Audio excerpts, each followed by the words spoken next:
दोस्तों, film industry में कभी कभी बड़े अजीब किस्से हो जाया करते हैं। रोटी कपड़ा और मकान फिल्म आई थी 1974 में। मनोज कुमार ने इस फिल्म का डायरेक्शन किया। मनोज कुमार उन दिनों में बहुत बड़ा नाम हुआ करता था, इतने बड़े डायरेक्टर। और इस फिल्म में अमिताभ बच्चन ने एक छोटा सा रोल किया था, इंपॉर्टेंट कह सकते हो, लेकिन उसमें लीड नहीं था। और आपको जानकर ताज्जुब होगा कि 1971 में जब इस फिल्म का मुहूर्त हुआ और इस फिल्म का निर्माण शुरू हुआ, लगभग 2-3 साल लगे इस पिक्चर को बनने में, क्योंकि मनोज कुमार जैसे डायरेक्टर बहुत डिटेलिंग में काम करते थे और धीरे धीरे आराम से अपनी पिक्चर करते थे। आज की तरह नहीं कि 6 महीने में पिक्चर बनाओ और रिलीज कर दो, नहीं, 2-2 3-3 साल फिल्म में लग जाते थे, एक एक शॉट पे काम किया जाता था। अब अमिताभ बच्चन उन दिनों में नए थे और नए होने के कारण उन्होंने फिल्म साइन कर ली। फिल्म रिलीज होते होते ये और बात है कि वो स्टार बन गए थे। 1974 में उनकी जंजीर आ चुकी थी, दीवार लगभग आ चुकी थी। एक इतने बड़े डायरेक्टर की फिल्म में एक छोटा सा कैरेक्टर करने वाला अमिताभ बच्चन, और सबसे खास बात, इस फिल्म के जो चीफ असिस्टेंट डायरेक्टर हुआ करते थे चंद्र बारोट।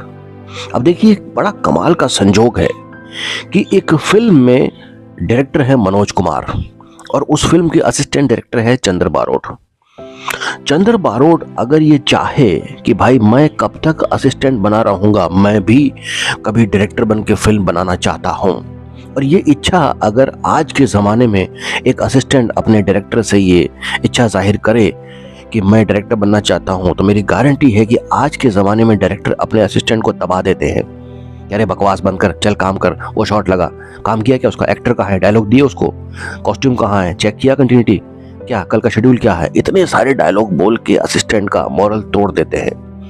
लेकिन चंद्र बारोट ने अपनी इच्छा जाहिर की मनोज कुमार के सामने कि मेरे पास एक स्क्रिप्ट है और मैं अमिताभ बच्चन को लेकर ये फिल्म बनाना चाहता हूँ।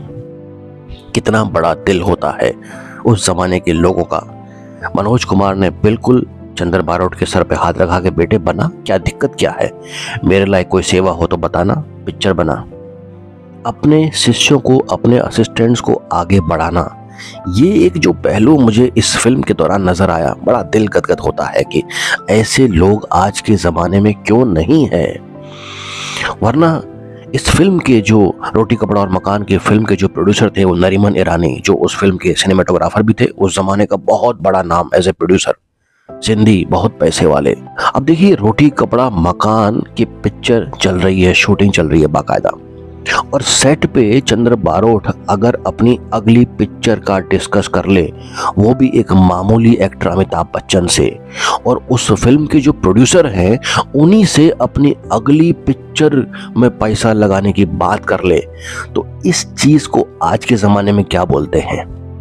आज के ज़माने में अगर वही किस्सा किसी फिल्म के सेट पर हो रहा होता, ऐसे ही किसी डायरेक्टर की पिक्चर के दौरान कोई असिस्टेंट उसी के प्रोड्यूसर से बात कर ले अपनी अगली पिक्चर के लिए, मेरा दावा है कि उस असिस्टेंट को अगले ही दिन लात पड़ जाएगी डायरेक्टर से कि बेटे ऐसा नक्शा बनाऊंगा तेरा बम्बई में रहना भूल जाएगा। मेरी ही पिक्चर की शूटिंग के दौरान मेरे ही प्रोड्यूसर को भड़काकर मेरे ही एक्टर को साइन करके अपनी अगली पिक्चर की प्लानिंग कर रहा है। कहा देंगे उस असिस्टेंट को, काट दिए जाते हैं पत्ते रातों रात। उस असिस्टेंट को आगे बढ़ने ही नहीं दिया जाएगा, ये आज का सिनेरियो है। लेकिन उस जमाने में चंद्र बारोट ने रोटी कपड़ा और मकान के सेट पर बैठे बैठे सेट के कलाकार को, सेट के प्रोड्यूसर को अगली पिक्चर के लिए तैयार किया, और मनोज कुमार जो उस फिल्म के डायरेक्टर थे उन्होंने बाकायदा आशीर्वाद दिया कि बेटे करो, आगे बढ़ो। दिल होता है बड़े लोगों का। 74 में जब ये पिक्चर रिलीज हुई, उसके बाद अमिताभ बच्चन वादा कर चुके थे कि भाई तेरी पिक्चर करूंगा, क्योंकि फिल्म की शूटिंग के दौरान काम देखते देखते एक दोस्ताना बन जाता है, एक रिश्ता बन जाता है। चीफ असिस्टेंट डायरेक्टर फिल्म का बहुत बड़ा नाम होता है, बड़ा दारोमदार उसका कंधों पर होता है, और अमिताभ ने उनका काम देखा। इतने बड़े स्टार होने के बाद बैक टू बैक एक से एक बड़ी बड़ी फिल्में आ रही है, उसके बावजूद चंद्र बारोट को जो सेट पर जबान दी थी तेरी पिक्चर करूंगा, तो करी। ये और बात है कि चंद्र बारोट को इस फिल्म के लिए फाइनेंस इकट्ठा करने में रात दिन एक करना पड़ा, क्योंकि पैसा बहुत लगा, शूटिंग्स लंबी खिंची, लोकेशंस के लिए, छोटी छोटी चीज़ों के लिए बहुत पैसा खर्च होता है। नरीमन ईरानी एक हद तक पैसा दे पाए, लेकिन बाद में बहुत मुश्किल से इस फिल्म को कम बजट में शूटिंग किया गया। 4 साल लगे पिक्चर को बनने में, 74 से लेकर 78 तक का समय। 4 साल का लंबा समय चंद्र बारोट ने इस फिल्म को बनाने के लिए लिया। बहुत डिटेलिंग में काम किया, क्योंकि मनोज कुमार के असिस्टेंट थे तो आसानी से किसी फिल्म को छाप नहीं सकते थे आज के ज़माने में।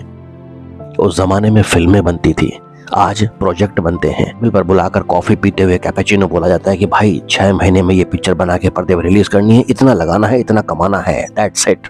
कैसे कमाओगे तुम बताओ? बड़े बड़े सीईओज कॉर्पोरेट के हायर किए जाते हैं कि आइडिया दो, कैसे 6 महीने में नोट छापे। प्रोजेक्ट बनते हैं, पिक्चर नहीं बनती। पिक्चर में आत्मा और जान नहीं होती। चंद्र बारोट ने 4 साल का लंबा समय लिया, 74 से लेकर 78 तक।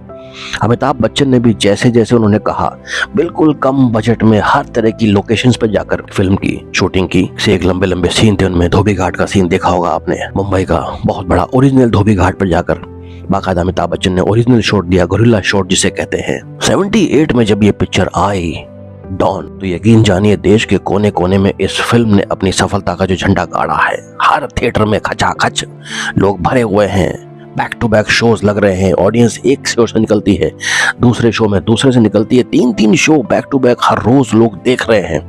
इतनी बड़ी सुपरहिट फिल्म हुई डॉन की, क्या कहने। चंद्र बारोट का नाम पूरे बॉलीवुड पर एक स्टैम्प की तरह छप गया कि भाई कौन है ये डायरेक्टर जिसने डॉन फिल्म बना दी पहले ही प्रयास में। और इस घटना से जो बात निकल के आती है, मनोज कुमार साहब को जब पूछा गया कि आपके असिस्टेंट ने इतनी बड़ी फिल्म बनाई और नाम रोशन किया, कैसा लगता है आपको? कभी कभी तकलीफ होती है कि आपके असिस्टेंट आपसे बड़ी फिल्म बना गए उस जमाने में? मनोज कुमार ने बड़ा दिल रखते हुए कहा कि भाई जब भी डॉन का नाम आएगा और चंद्र बारोट का नाम आएगा तो लोग यही कहेंगे कि मनोज कुमार का असिस्टेंट था, मनोज कुमार का चेला था। नाम तो मेरा भी हुआ ना, तो भाई चेला तरक्की करेगा तो नाम तो गुरु का भी होगा, गुरु का नाम भी तो लिया जाएगा कि ये कौन है, अरे उसका चेला है, उसका बंदा है, उसका असिस्टेंट है। तो गुरु को इस बात में फक्र होना चाहिए कि उनका असिस्टेंट उनसे आगे तरक्की करे या तरक्की करके नाम रोशन करे। लेकिन ऐसा आज के ज़माने में नहीं होता है। अपने बॉस से, अपने सीनियर से आप बोल के देखिए कभी कभी कि मुझे ये काम करना है, भाई साहब पत्ते कट जाएंगे आपके। सिस्टम से ही हटा देंगे, सेट से ही भगा देंगे कि साला मेरे ही सेट पे बैठकर मेरे ही हीरो, मेरे ही हीरोइन और मेरे ही फाइनेंसर को, मेरे ही प्रोड्यूसर को काटता है। वाह, ऐसा आदमी नहीं चाहिए सेट पे। अगले ही दिन से भाई साहब सेट से भगा दिया जाता है। बड़े लोगों की ऐसी बड़ी दरिया दिली छोटे लोगों को भी तरक्की करने का मौका देती है। काश वो दिल आज भी लोगों में हो, अपने से नीचे, अपने से असिस्टेंट, अपने से एसोसिएट, अपने चेलों को आगे बढ़ाने के लिए वैसे ही आगे आए। फिल्म इंडस्ट्री में तो ये बहुत कम देखने को मिलता है। होना चाहिए, ऐसा होना चाहिए। चंद्र बारोट ने हिम्मत की, गुरु के आशीर्वाद से फिल्म शुरू की। 4 साल का समय लगा, लेकिन डॉन बॉलीवुड के इतिहास में वो छाप छोड़ गई कि आज भी लोग उसका रीमेक बना बना के अपना सिक्का चला रहे हैं। लेकिन जो ओरिजिनल बन गई और ओरिजिनल के समय लोगों ने जो दौर देखा है, वो दौर अविस्मरणीय था। कमाल है। बॉक्स ऑफिस पर तहलका मचाने के लिए काफी थी डॉन। देश के कोने कोने में सिर्फ डॉन डॉन डॉन। बड़े लोगों की दरिया दिली का किस्सा जहन में था, सोचा आपसे साझा करूं। वीडियो पसंद आए तो प्लीज शेयर और लाइक जरूर करना। धन्यवाद।